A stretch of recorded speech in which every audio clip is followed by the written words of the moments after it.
and Alexis Toilo. What a house. And it's the same response to anybody that dares to criticise them. And he got beat. Ah! Okay, so I think 100% she should be in the Premier League. Have you got maybe a reason as to why Stephen Muntin? Well, yeah, this is the thing, isn't it? You know, you call it on the podcast and things happen. And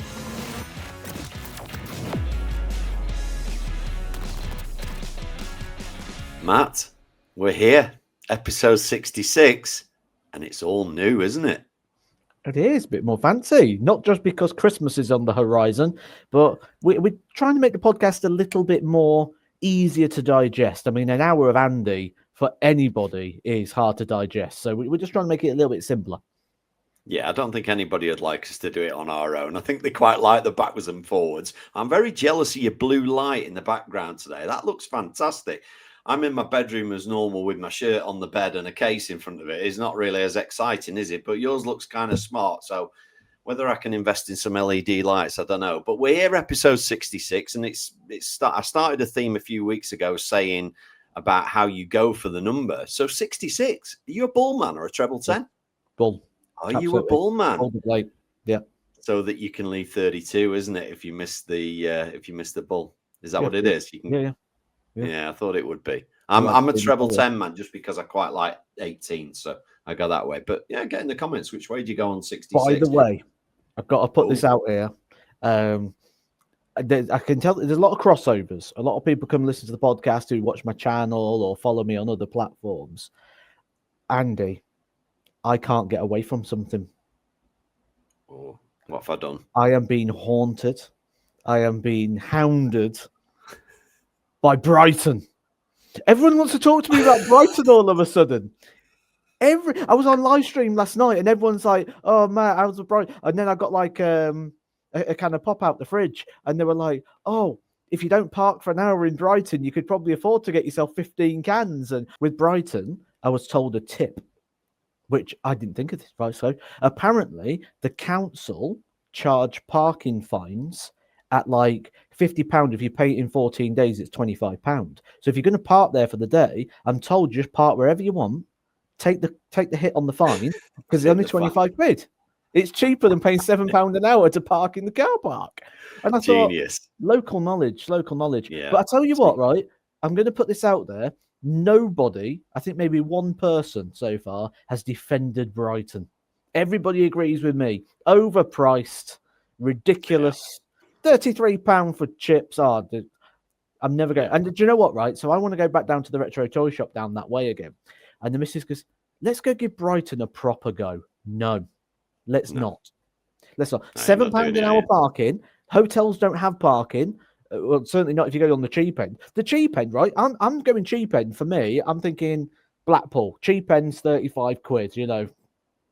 And then everything in between. To be fair, you are stuck in about 1965 there, Matt, with 35 quid. But anyway. You can get a hotel in Blackpool for 35 quid, don't you worry.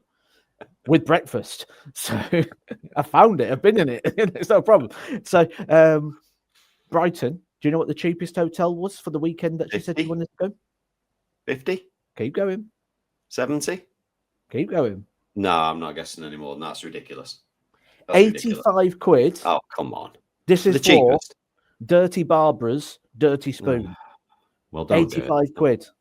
Don't do it. 4-star rating to stop at Dirty Barbara's. No, thank you. Nah, sod it.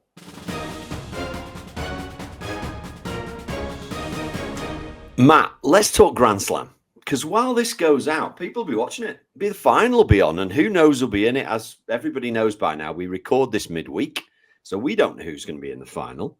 I mean, we could take a guess, but I don't know who's going to be in the final. But I've got to say, from what I've seen so far, I've loved it. Luke Humphries, 9-darter, slowed his throw down a little bit. What's your take on that? To be perfectly honest, at this point, I've not seen a lot of Luke Humphries' games. So I've had the weekend up in Skegness. Now, we've gone out and we've watched the darts, but I haven't seen every single match. I like to watch as much as possible because to me, I have to be in touch with it. It's part of, I call it research, shall we say. And it just so happens the missus likes darts as well, so it works out quite well.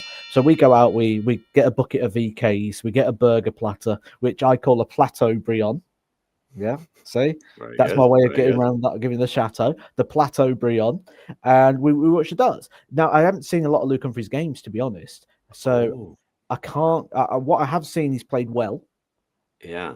but I tell you one thing we do know. So you say you don't know who's going to be in the final. We know who's not going to be in the final.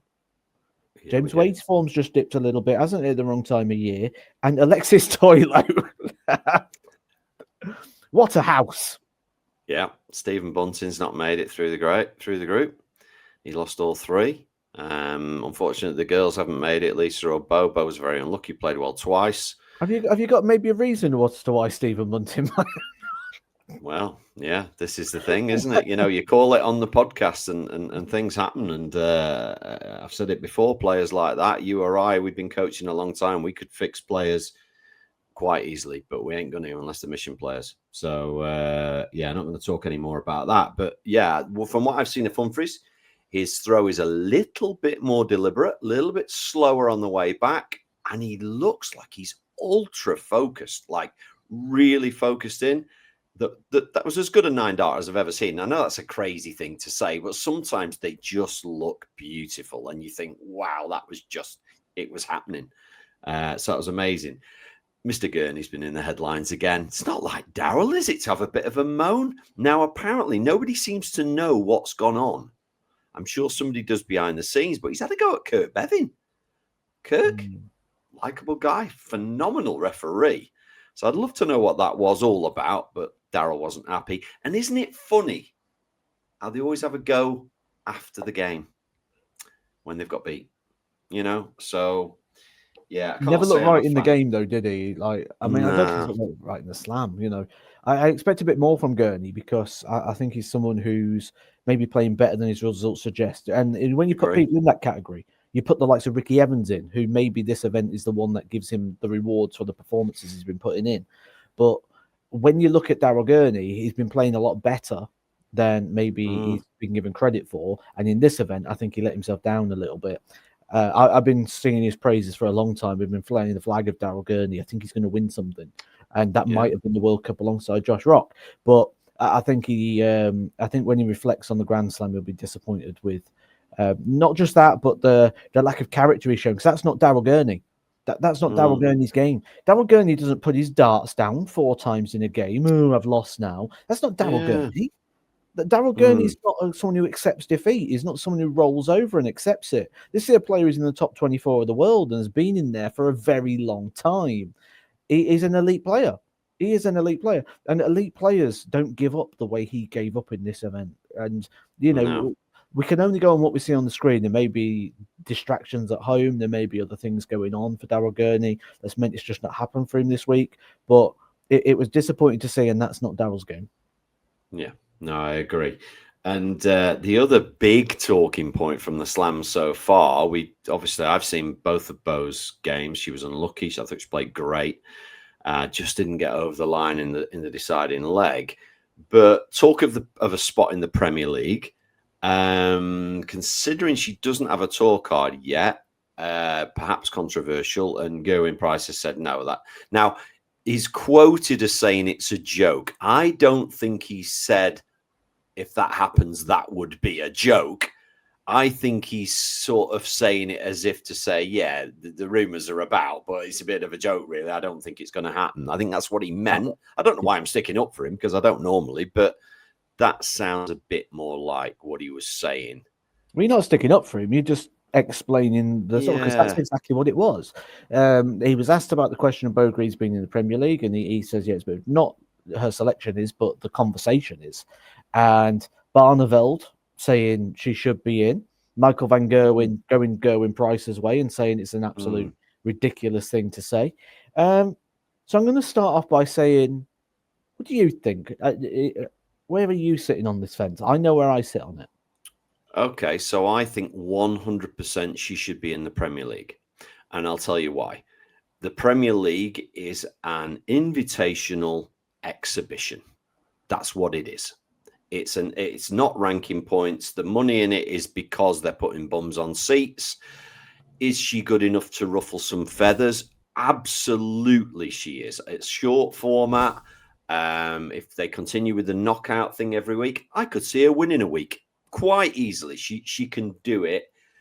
Is that fair on the person that we're going to have to leave out, who might be 7th, 6th in the world, to put her in? Perhaps it isn't. I don't care. It's an exhibition event. And do I want to go and see Luke Littler and Luke Humphreys in an exhibition? Or do I want to go and see Wayne Mardle and Matthew Egger?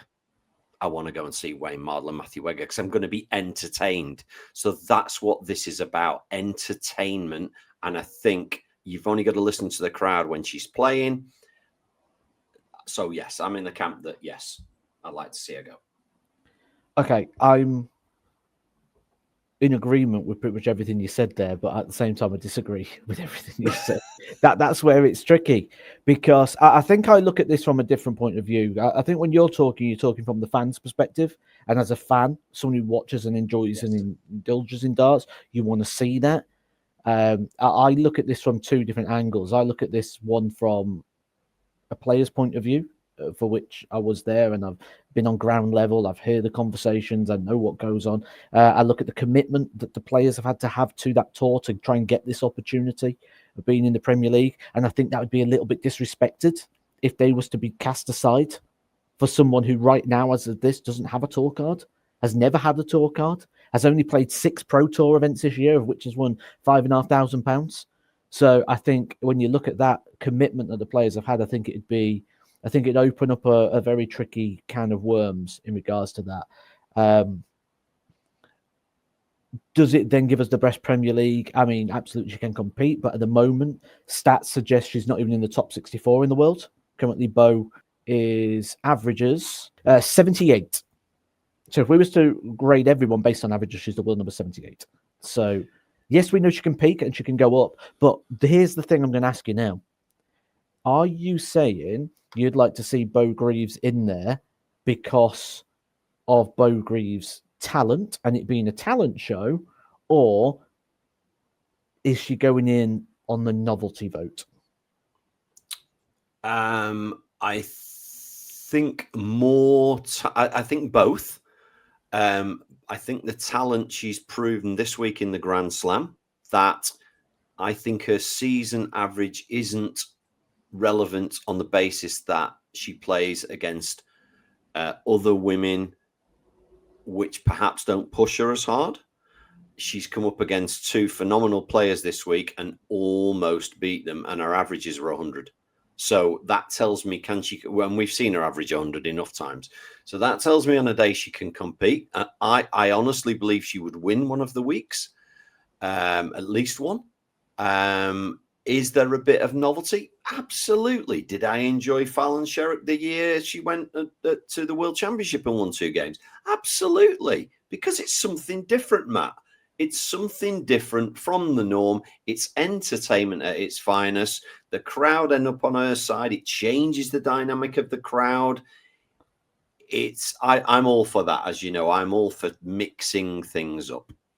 World Series, I think we'll see her in a World Series event or a couple of World Series. I think Premier League is far too... I think some names get banded around as Premier League potential far too early. I think this is one. She's played 6 Pro Tour events. Like, she was top of the Challenge Tour and weren't even turning up to Pro Tours. So she hasn't even supported the system when she had the opportunity. Now, like I say, I'm a big Beau Greaves fan. I've been a massive fan of her development. I've followed it since she appeared on a program as, I think she was 11 years or 10 years old at the time. It was one of these where they was trying to do like an X Factor of darts things. Her and her brother was on it. And I've sort of followed her journey all the way through. I think it's been an amazing story. I think she's handled it perfectly in how she's approached it. Like, she hasn't just gone, right, I'm going to Q school. It's like been steps. When everyone's going to go to Q school, no, actually, I'm going on the development tour. I'm going to do a bit of challenge tour. I'm going to play a couple of Pro Tours. She's handled this perfectly. This will be putting a rocket on her and saying bang. And I think it puts it into a world that maybe she's not even ready for right now, or maybe could be more harm than good. So I think for all reasons round, I think it would be a bad decision to put Beau in. But on the same aspect, I completely agree with you that I would watch every single game she plays for the first 6 or 7 weeks. I would be invested. I'd be intrigued. I'd be interested. But Haven't you answered your own question? Because you said she almost beat Michael Van Gerwen. Yes. She almost beat Gary Anderson. She almost beat Luke Humphries at the UK Open. But as we know, one of the hardest things to do in darts is to get over the line, to win that game. Yes, you can get close. This is like having a striker who's getting 20 shots a game in the Premier League, but he's not scoring, but he's having 20 shots. So he's creating opportunities, he's getting the shots away, but he's not scoring. So we've got this little thing at the moment where I think until she is getting those wins, I think there's better candidates, but not as entertaining candidates.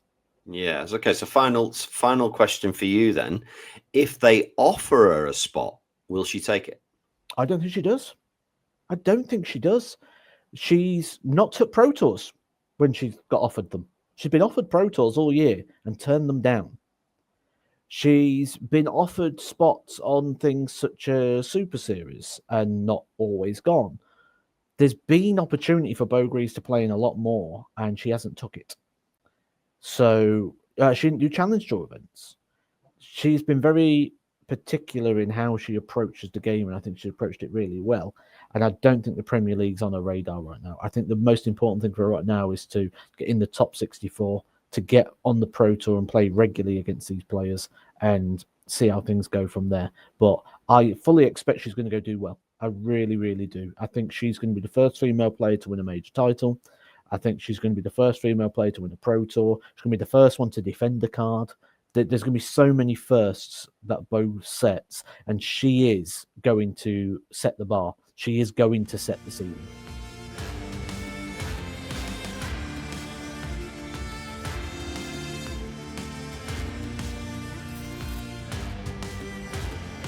Just want to touch on the board, which has done phenomenal. And I think you, like I, have seen the feedback on the Samurai 4, which has been probably the best feedback that I've seen of a new board. I'm well aware there's another new board being launched from another company.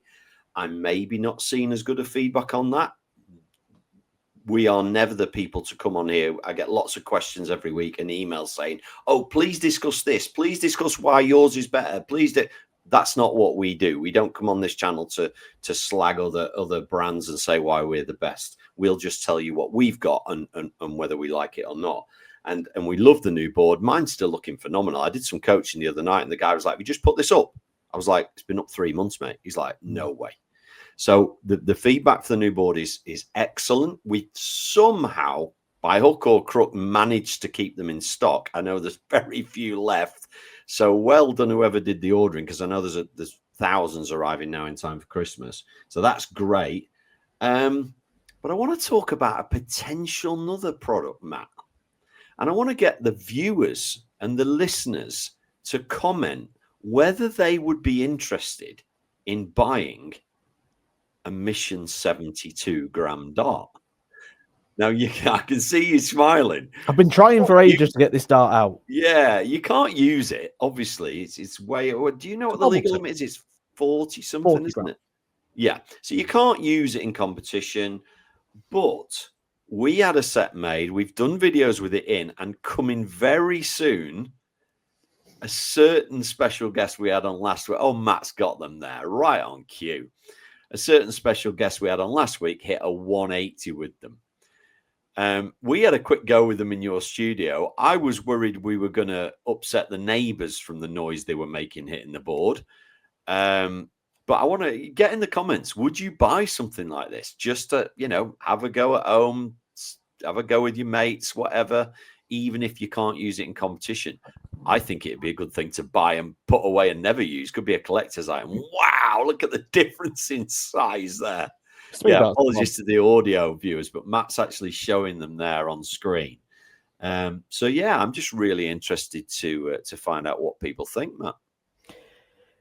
I think it's a novelty dart, but as we've just discussed with Beau Greaves, sometimes novelties are good. And I think this is somewhat thing that people. Do you know what my honest opinion on this is? I always like to be honest. This is what I think is going to happen.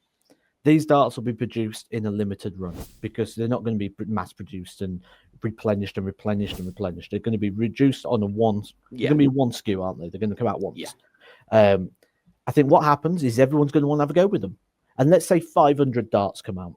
I think 500 will sell really, really quick. Everyone will have a go with them. You'll take them down the pub so you and your mates can have a go. You'll have a game with them. There'll be people making TikToks, YouTubes, and things like that with them.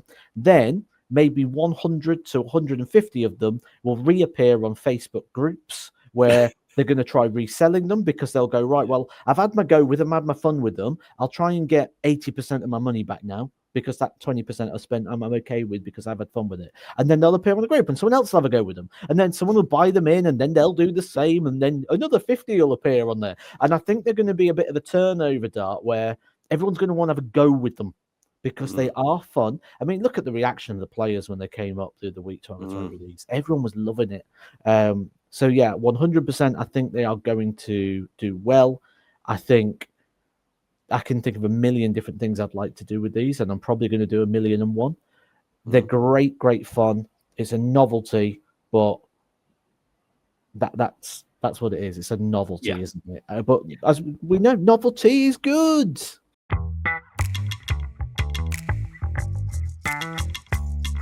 Matt, we've got some news. We're 20 minutes in here, and we've got some news, and I want to share it. I want to share the news.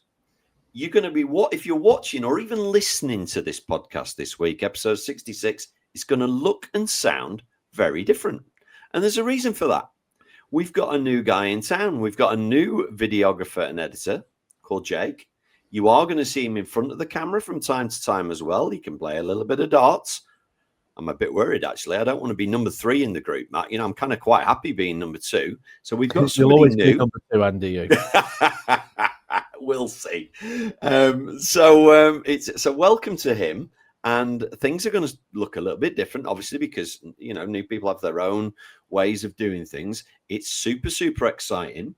We're going to have lots and lots of new content coming because we've got a lot of video dates coming up.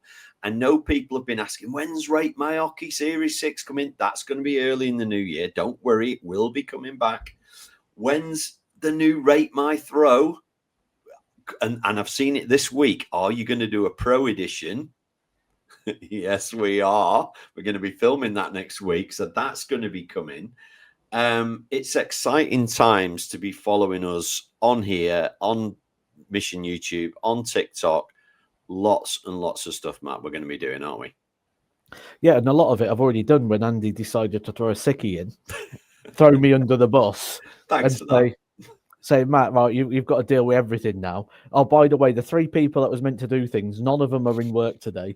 So you've now got to deal with all this stuff. Oh, that was a nightmare. Like, literally, when you see this footage coming out over the next 2-3 months, guys, please just every time just show your appreciation for what I had to go through those. I was pulling people out of the warehouse. Can you build this for me? Can you do this? Can you do it? We had like an hour and a half. We had no dartboard on the wall, even though we're filming with dart players. So I'm like, right, we need a stand. And I'm like, right, who can build me a stand? Can you build? And I was literally like running around and pulling everyone in from left, right, and center to try and get this to work. And I'm very, very proud of you because I'm the organizer when it comes to trips and when it comes to filming. I do the organizing, and Matt was literally thrown in, not even at the deep end. He was like thrown in at, there was no, it was what they call that Mariana Trench. You were thrown in there.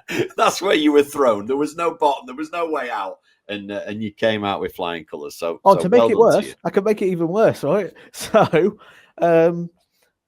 we was filming with the players, and all the players had time slots, but the players didn't get their time slots because of all the people being off and the illnesses and things. So they all turned up at the same time.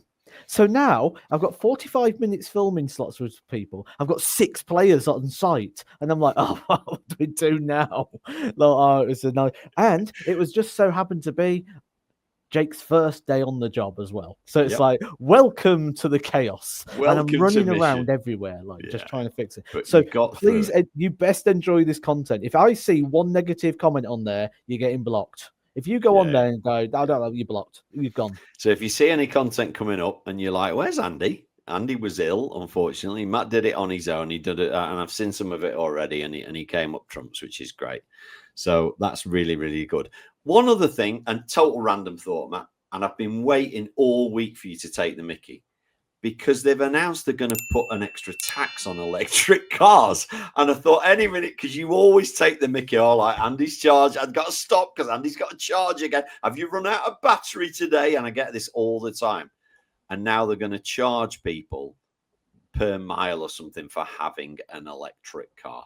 I thought the idea of getting an electric car was to reduce. Isn't that? Yeah. You couldn't make it up, really, could you? To reduce emissions and make the environment better. So now that we've let you all buy into it, yeah, we'll just chuck another tax on you now. Now that you've bought into it. So I'm not looking forward to that. Yeah, they're going to start. I don't. It's coming in the budget apparently, but I'm not quite sure. But I'm scared to death, to be honest. Even if it's 10 pence, like that's going to add quite a bit on. I do a lot of miles. You know, Bolton and back now, all the time, and yeah, get a toy car. It's not good. It's time. You did it last week. This is a regular segment. It's Rant of the Week. We had Matt's rant last week, and it's Andy's rant this week. This is going to be a regular part of the podcast where Matt and Andy get to just let it all out. And I think you're going to be able to resonate with what my rant is this week, because I am sick to death of getting emails saying, please, can you review our company and leave a 5-star review before I've even got the bloody product?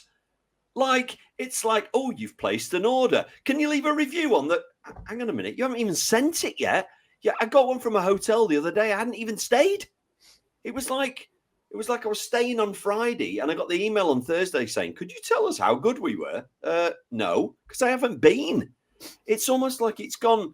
It's blowing my mind. I got one the other day. I ordered of all random things. I ordered a dehumidifier. I found out upstairs in my house is a bit too humid. I think it's because there's an ensuite and the moisture, and I don't know. But it's a bit too humid. So I've ordered this dehumidifier, right? And literally it said 3 to 5 days delivery. Okay, I'm all right with that. It's no problem. After 3 days, I get an email. Please, could you Trustpilot review our service and the product? Of which I thought, no, but I won't delete it. I will review it when it comes. The next day, I get a follow-up. Please don't forget to do the review. I'm like, right, that's it. Delete. Why are you asking me to review things before I've even got it, man? It's ridiculous. And then the best one, and this is linked to it as well. So, have you ever complained on one of these? No. So it's please give us your honest feedback. We can only improve if you are honest with us about your experience. Okay. Yeah. So let's say a hotel. Yeah. The hotel was brilliant.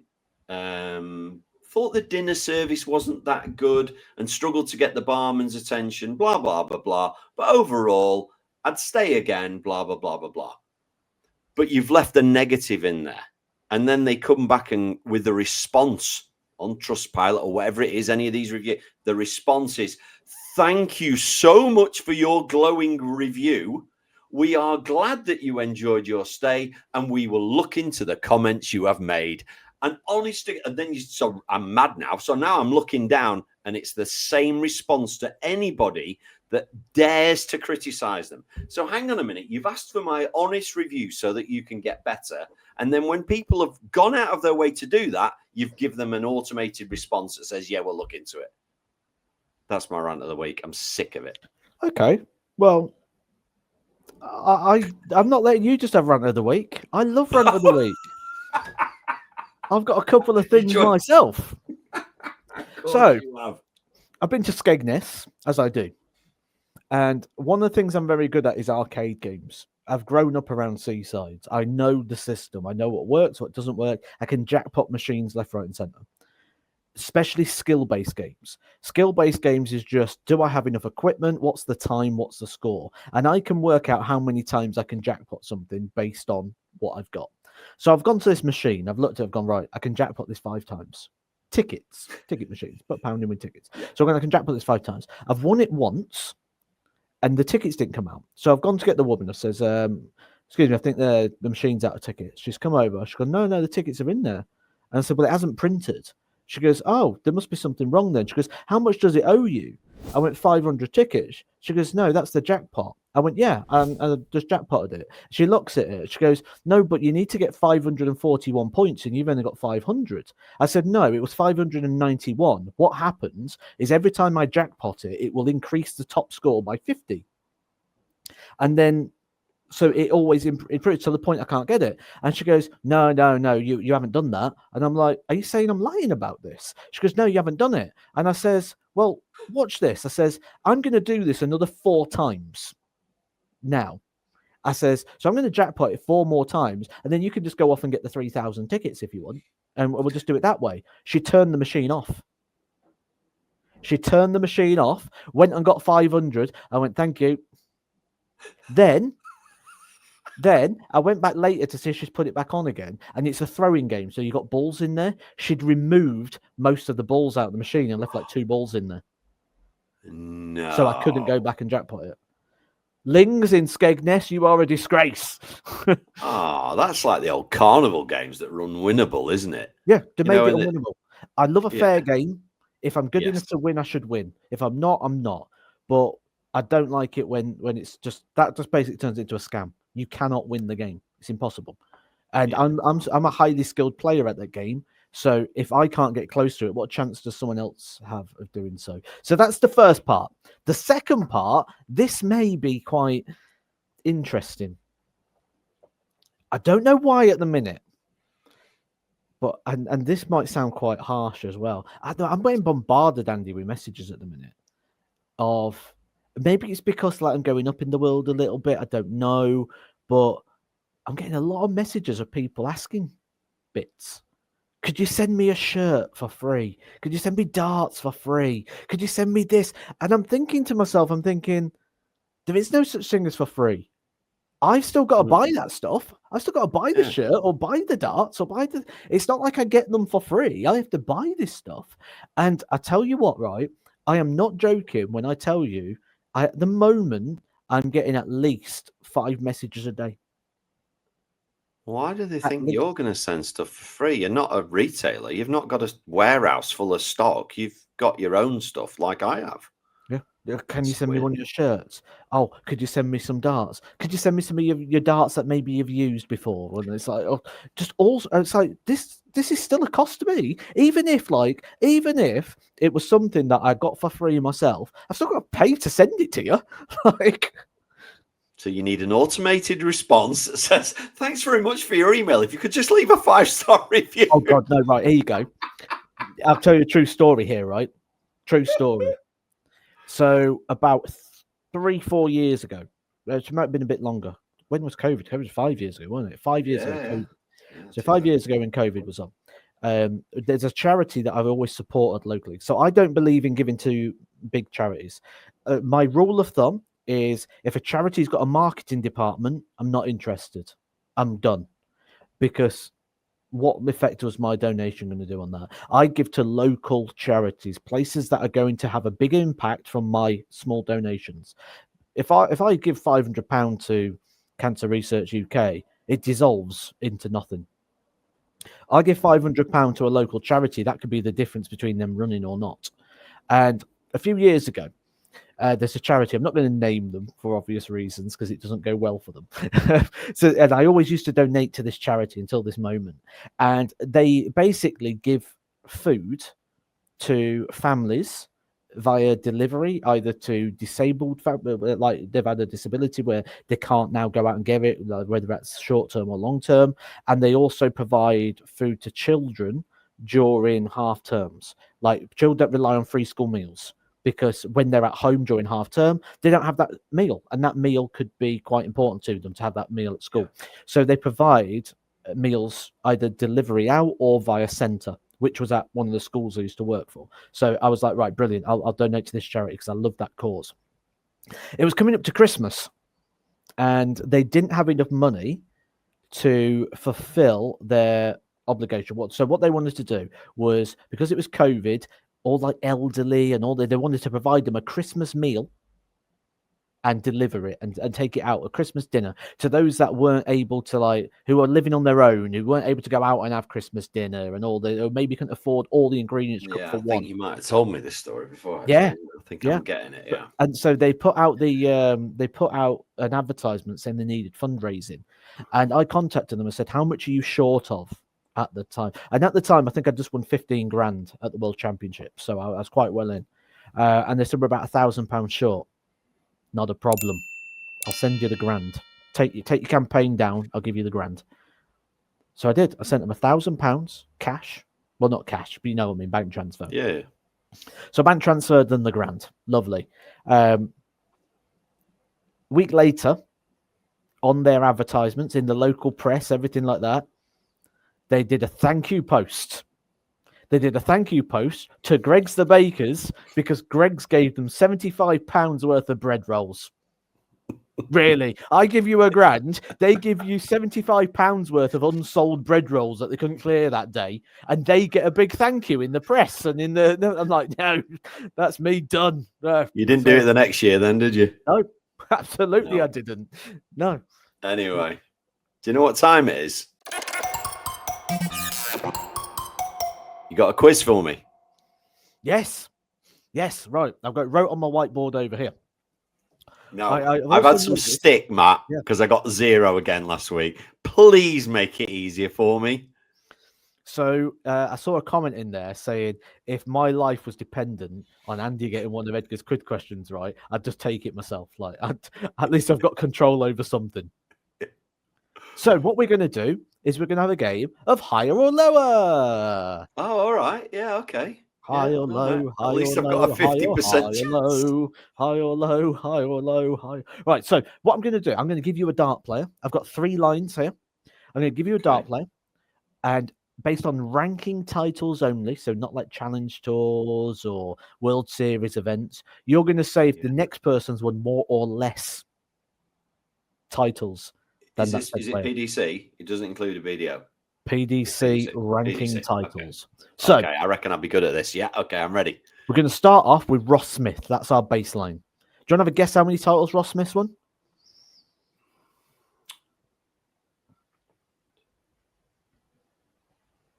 Just working it out. 7.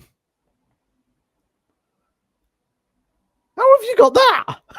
What on earth? Euro Tours, the major that he won, and Pro Tours. Wow. Okay, you might be good at this one then. So, Ross Smith as our baseline, right? Okay. Did Paul Nicholson win more or less titles than Ross Smith?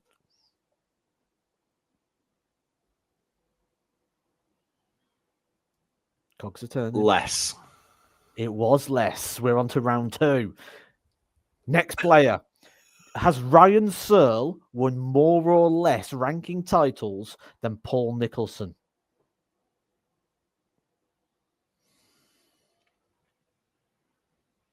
Great. Right now for the audio listeners. Less. No. He's won more. Wow. Okay, so you got the first line wrong, but just for completion, because we've got to pad this out by 10 minutes, we'll finish off the rest of the round. No, we've got plenty of things to go through. Don't worry about that. So, Ryan Searle, Andy Hamilton, more or less? Oh, yeah, more. No, less. Oh, Dimitri Vandenberg. So well. I peaked so early. Is Dimitri Vandenberg more or less than Andy Hamilton? That's got to be more. It is, but only just. So, I mean, you got 3 out of 5 correct, but as soon as you get 1 wrong or higher or lower, you've lost. Yeah. That was the Nixon. Ryan Searle's won 7. Are they all Pro Tours? Yeah, won 7. Wow. Okay, we'll move to line number 2. Oh, blimey. Oh, I thought that was it. Right. Okay. No, the 3 questions. That was 1 line. Oh, wow. Yeah, okay. yeah. I put some prep into this. In between watching TikToks and things like that this morning. Well, funnily enough, the TikTok's just gone out. Well, today, now, if you're watching this on Sunday, you can look it up, called Higher or Lower. Yeah, it's a game that we played. How about that? There you go. Anyway. First name, Joe Cullen. Do you want to have a guess at how many titles he's won? Yeah, Joe's. Yeah, that's going to be similar. I'm going to say 8. Okay. So Joe Cullen, Okay. did he win, or did Jamie Caven win more or less than Joe Cullen? Oh, Jamie won quite a few Pro Tours. I'm going to say Jamie won more. No, he won less. So we got that wrong on the first one. We'll carry on, though. We'll finish off the game. Did Dave Chisnell win more or less than Jamie Caven? Oh, more. Okay. Nathan Aspinall, more or less than Dave Chisnell? More. Less. Okay. Has Damon Heta won more? Oh, yes, because Chizzy won loads of Euro Tours. Yeah, of course he did. Sorry. Yeah, didn't think that through. All right, sorry, go on. Damon Heta, more or less than Nathan Aspinall? It's got to be less. Damon's not won It's very more. much. There we go. Right, so. Wow. Well, I'll tell you what, that's the question of the day. That is the question of the day. Has Damon Heta won more than Nathan Aspinall? Who's going to say yes to that? That's amazing. Let me just double check it. That is amazing. I can't even remember. I mean, I can remember Damon winning 2 or 3 Pro Tours, but 9. Wow. 9 Pro Tours and the Gibraltar Trophy, 10. Nathan's won a couple of majors, hasn't he? And hasn't Nathan made it to 10. Has won 5 Players' Championships, 3 Europeans. Yeah, what about his majors? If you put his 2 majors in, it's 10. Oh, he's equal then. Oh, so it's a trick question. So, trick question. Okay. Right. Okay. So we've got one more. Next line. Okay, this I'm one. Get all these right. No, I think this is going to do. This is the hard one, is it? This is the hard one. We're going to start with Ryan Joyce. Mission Zone, Ryan Joyce. How many titles has Ryan Joyce won? Oh. 4. Okay, so that's the baseline. So, Ryan Joyce versus Daryl Gurney. Who's won more? Daryl Gurney, Ryan Joyce. And we're including a major because he's won a major. It's gonna be, if it's it's gonna have to be less, isn't it? Because I think you're tricking me. So I'm gonna go less. Nope, it's actually more. So, God, look at the first question again. He's won 2 majors, Players' Championship finals, and the World Grand Prix. So we'll carry on. We'll play for fun. You know, we'll play for fun. So we've got it wrong on question 3, and question 2, then question 1. So we haven't done well. Okay. So Daryl Gurney. Yeah. Mark Walsh. Who won more, Mark Walsh or Daryl Gurney? Daryl Gurney. No, Mark Walsh. I swear you must have spent all week looking for the trickiest names. You must have brought up the list of winners and gone, oh, he's never going to get that. He's never going to get that. How many did Mark Walsh win? 7. Wow. I mean, I suppose different era, but yeah. Oh, I'm going to get even more stick in the comments this week. Okay, same era. So well. Same era. Mark Walsh, Co-Stomping. Who won more titles? Come on. Co won nothing. Mark Walsh won more. He did. Mark Walsh did win more. Co can't have won more than about 3. Okay. Co-Stompy or Callan Rids? Who's won the most ranking titles? That's close. That's close. I don't remember Rids. I only remember Rids winning 1, so I'm going to have to say Co-Stompy won more. No, Callan Rids.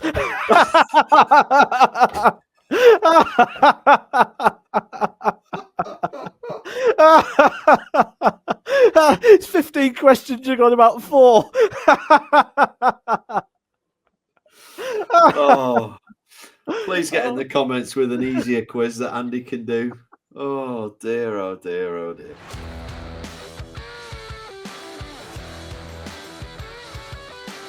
Matt, I've had a million emails and questions as normal. Don't forget, guys, you can email youtube@missiondarts.com with your questions. You can drop them in the comments. We read every comment. We try and reply where we can. We love hearing from you guys. So I've had some great ones this week, Matt. Some are for you, some are for us. And the first one is from a Bradley Turner. And this has come through by email. I'm going to read it all. Love the content. Started watching the podcast, working my way through them all. I noticed a few times you mentioned the availability of tickets for major games being harder to get. I recently went to the Grand Prix in Leicester with my partner, who's a wheelchair user. Because of this, we were placed in the hospitality section.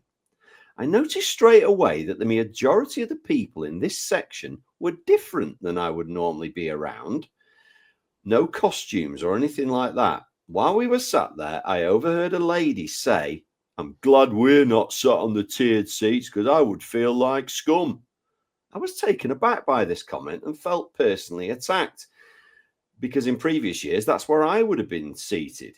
After this, the same lady said, "What are they doing in a double to start and a double to finish?" evidently showing she didn't have a clue what was really going on.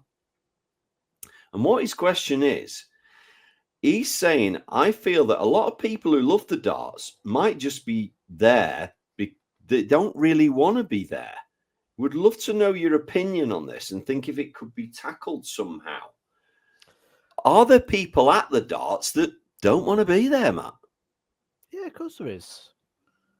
I think you get this in every industry. Everything that's trending. I don't think WrestleMania is full of 70,000 wrestling fans. Some are just there because it's cool, because it's WrestleMania. Yeah. And it's the same with the dance. The first thing I did, I had to smile though when on that bit where it was. I went in. First thing I noticed was no one in fancy dress. I'm just picturing like people turning up to the VIP area dressed like bananas, like sat there at the dinner, like, "Oh, I'll have my 3-course meal. Oh, just like bananas and traffic cones." I think we should start a trend and do that. Someone like we you should sat be there in your we should be the blouse. only two in hospitality that are in fancy dress. Oh dear, I do love that when I when go you to a lot of see hospitality things, so I know what they're like, and it's annoying. You've got 7 forks, 9 knives, and it's like, I just want a knife and fork, mate. Like, I don't need like a different fork for every mouthful of food. You've got spoons, and I've got nothing that's liquid on my plate. Why do I need a spoon? And I've got 6 of them. So I go to a lot of these hospitality things. You've got a wine glass, so they assume you're gonna have wine. If you don't have wine, they take it away. But what if I wanted to drink out of that glass? I might have liked that glass. Yeah, no, Why you you can't. took me glass? Sorry, for wine only. Yeah. God help you if they give you a fish knife, right? Anyway. And I'm just that event with a banana at the table. All right, lads. At Clive Brace Girdle has said, "Hello, Matt and Andy. My idea. I would like that the winning team of the World Cup of Darts get to host the event in their country the next year, the same as they do in the Eurovision Song Contest. Your thoughts?" I think it's an amazing idea, and I've said about this myself before in the past, but the practicalities are impossible. Like, what if Australia win it? Now you've got to get, and we know that Sky are the broadcaster, so how are you going to get production over to Australia, book a venue, get all that production over there? They have a World Series over there. They could have it at the same time as the World Series. But the production's very, very different. Very different. If you remember, like, they don't even have the pundits sit in an office in England. They don't go over. To be fair, Matt, if we look at the list of winners, England, Wales, Scotland, Ireland, Australia, I think he's thinking, 1 year we'll be in Austria, the next year we'll be in somewhere else. It's not going to work like that. It's going to be about half a dozen nations that probably regularly win that. Find a venue that can host it. Find a venue that's available at the same time the broadcasting is and that fits in the calendar. It'll be a nightmare. Putting that venue in will already be happening now. Like, it would be happening before the events even happened. Like, so before we've even got the World Cup winner, they'll know where it's going to be roughly in the calendar and where it's going to happen, all well in advance. There's far too many. It's not just a case of going, "Oh, well, Sky will just film that and broadcast that," because there's a lot that goes into that. There'll be a venue that'll host it somewhere. It's not that easy. So I think in an idealistic world, yes, I'd absolutely love it. I agree 100%. But practicality, it's impossible. Okay. Yeah, that's fair enough. Something just came to my mind. I don't randomly know, but you're the stats man. Did Barney and MVG win it for Holland This as a year? team? No, Oh, they not would have this won year. it. Yeah. I They thought they have won won it, haven't they? in the early days. Yeah, but there's Yeah, in the another early thing, days. right? Let's say Bet365 are the sponsors for a 5-year contract, and then Holland win it. Well, they don't allow betting advertisements, so that 5-year contract that's in place now. You've got to say, sorry, you can't Doesn't sponsor work. it this year, and they've got a 5-year deal. You can't, because we can't advertise you there. So this is what I mean. There's a difference Yeah. between what would be cool and what could actually happen. So it just wouldn't be feasible. And this is where it's great to have your insight and behind the scenes knowledge of things like that in the PDC, because what fans, and I'm classing myself as one of them at home, might think, oh, this would be a great idea. Yes, it might be a great idea, but it might not be practical to do it for exactly that reason. Oh, there's so many reasons that it just couldn't happen. Yeah. But I agree, it'd be great. Same for the World Championship. That'd be good, wouldn't it? If we could move the World Championship round to the host. You win it, and then you take the World Championship to your country. That'd be great. It'd be amazing. But I was only thinking the other day, imagine an open. I'm thinking Dutch Open. I don't know if you ever went to the Dutch Open. The BDO version was like 8,000 people there. I mean, unbelievable. Imagine that in China. Right, we're going to open it up to the whole country. As many come as you want. That need a big venue. You need a big venue. Well, you've got to think of everything as well. Time allocations and time slots. So why do people not watch the World Series when it goes to Australia? Because it's on at like 1 o'clock in the morning or 2 o'clock. Yeah. You think Sky want to be broadcasting an event at 3 o'clock in the morning, like the World Cup? No one will watch it. Or they'll put it on record, or they'll just catch the highlights. Now, again, Australia did win the World Cup, didn't they? A couple of years ago. That would have happened. So we would have had darts on at stupid o'clock. And there's a reason when ITV cover it, they don't show all the match, or they do, but it's at random times. So yeah, it's time zones as well. Like Sky obviously want that prime time slot for a big event that they're paying a lot of money for now in TV rights. So they want the viewership from it. And I don't think, it just wouldn't work. It just wouldn't work. It'd be impossible. My favourite World Cup ever, England, Australia in the final. Phil Taylor, Adrian Lewis, Paul Nicholson, Simon Whitlock. As if it was yesterday, that is stuck in my mind as one of the greatest games of darts. To see the agony they were going through at the end when they couldn't hit that winning double. You don't often see that in darts. We see people getting annoyed and, I should have done that and I should have done, but you could literally see the agony. And I think you only get that in pairs, which leads me to there might be a little Edgar and Cornwall pairs in 2026. We have talked about it. We're going to try and make it happen. Matt and I are going to try and turn up in a WDF pairs tournament somewhere. So I was smiling and finding it ironic when I remember it like yesterday. Because you don't even remember yesterday. Never mind. I'm good at old stuff. Like, ask me a song from the 80s. Yeah, no problem. When I was like 15. Yeah, fine. It's like the last 10 years that I'm missing. Right. Anyway, the tractor man, the tractor man's been on with a question for you. He says he's been playing for years at a decent level, but recently his elbow has started hurting when he follows through. He's wondering if I should make my release gentler. I don't even know if that's a word, and use my muscles to stop bouncing on my joint, or would an elbow strap help? Now, you're the injuries man. What should he do? Yeah, it sounds like the throw has been done rather than with the common cause is instead of accelerating the throw, what you end up doing is you end up dropping onto the joint rather than accelerating through with muscle. So a lot of the time when this happens, we go sort of beyond the point of, I mean, throwing softer wouldn't work. You'd end up looping the dart, so you'll start lifting the shoulder more. Like, it's always hard to diagnose blind, but it does sound straight away. Anyone who's got a sort of an elbow, especially if it's on the outside, if it's running down the outside of the arm, that's because you're dropping onto the joint. Now, the best thing for this is maintenance, and the one I always suggest: get yourself a nice little 20 pence bottle of water, 500 ml. Whack it in the freezer. It's going to become hard. It's going to be basically just a block of ice.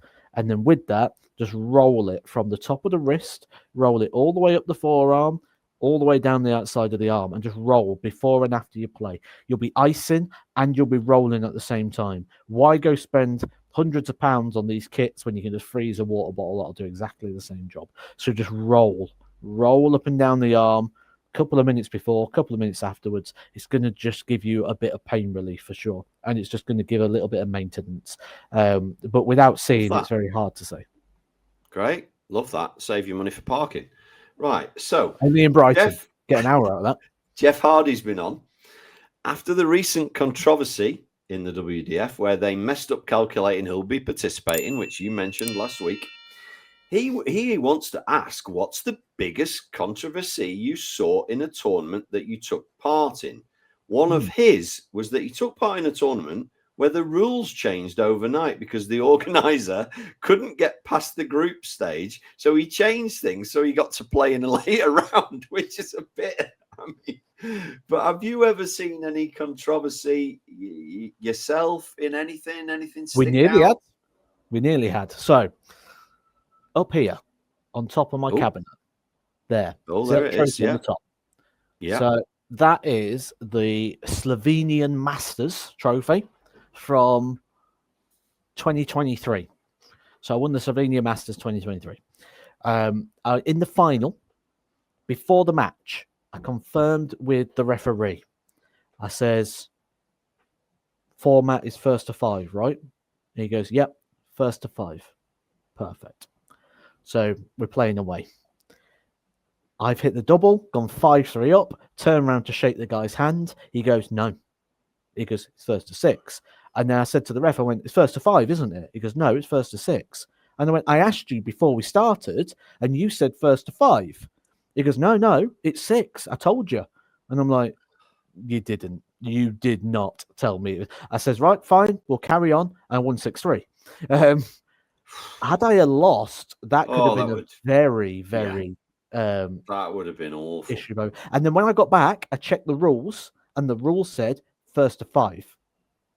Wow. So if I would have lost 6-5, what would have happened to those ranking points? And what would have happened to that title? Would I have been awarded it because I got to 5? And I filmed it, so I've videoed it for the vlog. So would I have been awarded the title afterwards because I got to 5 and I won the match? Or would they have said, well, actually, we carried on to 6 and you got to 6 and you lost? That sounds like a question that should be on a question of sport. Which dart player won a best of 9, 6-3? Like, you know what I mean? Because you can't. That doesn't make sense. It's interesting, though, isn't it? Like, what would have happened? It is. Remind me, you're the guy. Who was Wes Newton playing when the bull up, no bull up? Reyes. What a palaver that was. Get halfway through the leg and then have to start it again. Never forget that. That was a right mess. But I would certainly, because it was a ranking event for points, if I would have lost that game 6-5, I would have been wanting the winner's prize pot of points. I'd have been wanting 45 points. Like, because I got to 5. I thought I'd won. I'd even checked beforehand. But yeah, he's like, no, you've got to carry on. And I'm like, right, okay. I was trying not to get wound up. So, like, because you don't want, if you've got to carry on, you don't want to get wound up and lose your air. So I was just like, trying to stay focused, just get on with it. And then I went and won it again.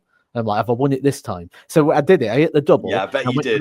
I went, is that it now? Have I won yet, or do you want to play again? He goes, no, that's it. So I turn around, like, there you go. So is that it, or do you want to play another? Yeah, I was a bit of a knob about it, really, but you know. I like it. Right, a couple of questions to finish. Quick one, no name. Can you or Andy, or do you or Andy play with things in your pocket? I don't. Yeah, it sounds a bit. Yeah, I don't. I have to take everything out when I'm playing. Phones out, keys are out, money's out. I have to take everything out. I don't know why, but I do. Oh God! So I've got a story of this years ago. So I'm walking. I started the game 2-0 up. Players turn around to me and gone, do you mind just taking the coins out of your pocket? Because when you walk in, I can hear the coins in your pocket. No problem. Yeah, take them out. Put them in my case. Carry on. 3-0 up. About to go 4-0 up. I don't think it were your coins, mate. If you got keys in your pocket, I think I can hear your keys when you walk in. I'm like, right, okay, yeah, put them down. 4-0 up. Carry on. 5-0. He walked off. Left. So, oh, you can have it. I'm like, what? Anything else going to distract you? What's now? Is it my shoes or something? Like, Yeah, maybe he was just trying it on. Maybe it was we're in a a sports tactic. hall full of 300 Yeah. people. You've got the noise. Yeah, you can hear my keys in my pocket, can't you, mate? Yeah, like. So I'm guessing on that basis, you can play with things in your pocket. You're all right if you had them. You're just not bothered. Yeah, I have to take everything out of mine. I can't. I literally can't. I have to. So I have to take my watch off. It's not even on my throwing arm. It's on my left hand. It's just weird. You know why that is one of handy? those. Work. Very good. Andy, you'll get that. He'll know what I mean. Very good. Very good. Right, last one. Let's wrap up episode 66 with what happened to. So our questions come in with 4 players, and you're the man to answer. What happened? And I guess the first one's a little bit like, well, nothing yet, but what happened to Jose de Sousa? How did he go from beating everybody to beating nobody? Couple of things, really, I think. I mean, one, in the early days of Jose de Sousa, he turned up with wrist supports all the time. So he's clearly got a sore wrist, clearly got a wrist issue. I think the other thing with Jose is, the thing is, right, we talk about this all the time, like with form or with issues. You can get away with something for so long, but the reason we talk about these things being a problem is you'll get found out eventually. Yeah. And the fact that he couldn't count, there was so it's like, oh, it doesn't matter that he can't count because he's doing that. Yeah, but he's not going to do that forever. He's going to need to work out the percentages, and if he can't, so he's going to get cut out. And it's the same with everything. Don't let short-term success mask what should be the long-term goal, which is getting an all-round. So if people are criticizing something, it's not a criticism; it's feedback. Sometimes it's a case of going, look, work on this, get this bit right, and you're going to get that all rounding. If not, you're going to be vulnerable. You can't tell me that I'm winning. I'm in the top 32. Yeah, well, let's see where we are in 2 years. And that's always the case. So when we pick people out, we go, this, a lot of the time, the feedback is very much that, like, oh, yeah, but they're winning this, or they've won that, or they're doing all right for themselves. Yeah, they are right now. Let's see in a few years. And I've got a list of people at the moment that if I really wanted to, I could reel off who I think are going to do exactly that. Going to do things. Right, okay, well, we've got 3 more. What happened to Colin Osborne? He still plays. Colin still plays. Well, yeah, but he went from playing at the very top, multiple winner, disappeared at quite a young age.